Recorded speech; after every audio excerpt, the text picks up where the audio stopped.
Hey, this is Kit Cabello of Hardlens Media. We are finishing up the Factory Farm Forum here in Illinois.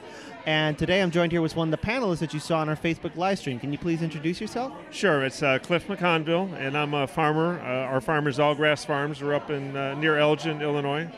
And I also am on the board of the Band of Farmers, which represents sustainable farmers and serving the Chicago area with food of all kinds, vegetables, eggs, meat, poultry, dairy, etc.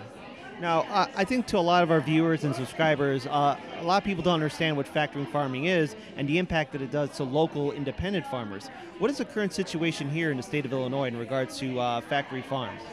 Well, Illinois is one of the states that really has more lax regulations with respect to building and establishing a factory farm, which would be a large confinement facility typically for either dairy or hogs or chickens. And because the regulations are pretty lax here, you're seeing more and more factory farms coming to Illinois and getting established here.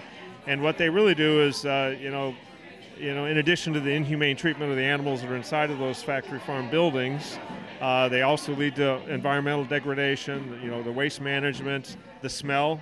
Usually you can smell these places from miles away on the highway.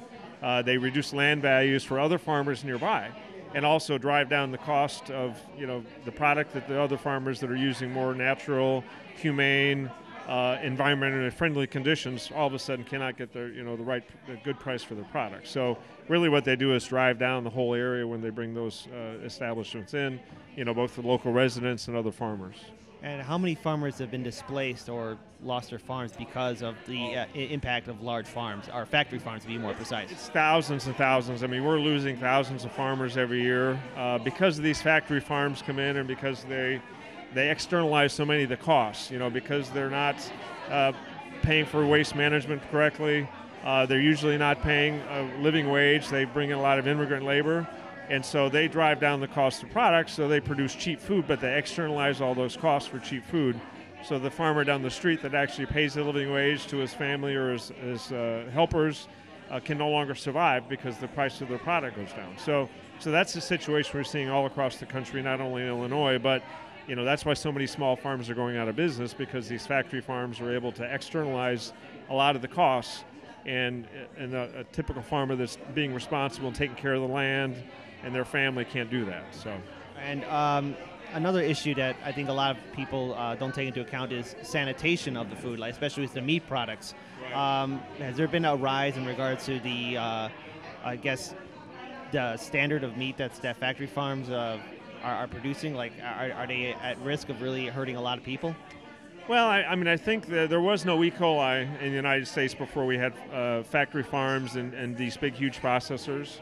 And really, E. coli is an outbreak of having livestock confined and feeding them grain, particularly cows, which their bodies are not adjusted to eat grain. It causes acidosis.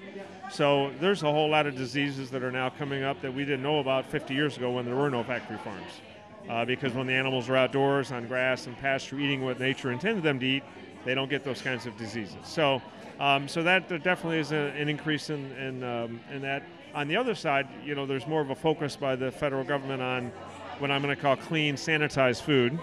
But that's not always good for small farmers. It's really more good for corporate farmers, where they will radiate the food, to try to get rid of all the bacteria. But that also kills all the beneficial bacteria that might be inherently in the food itself. So it's kind of a mix of both. All right, and final question for our viewers and subscribers: where can they find your organization and perhaps maybe help out if they want to volunteer? So yeah, there's a couple of organizations that are like Band of Farmers is a group of farms, small sustainable farms that serve the Chicago area. So that's bandoffarmers.org. So that's one.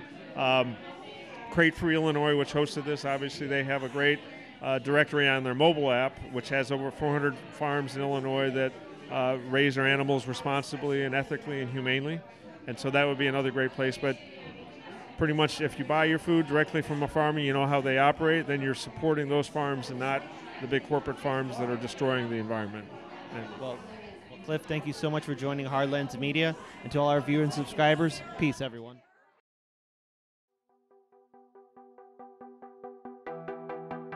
You're watching Hardlens Media.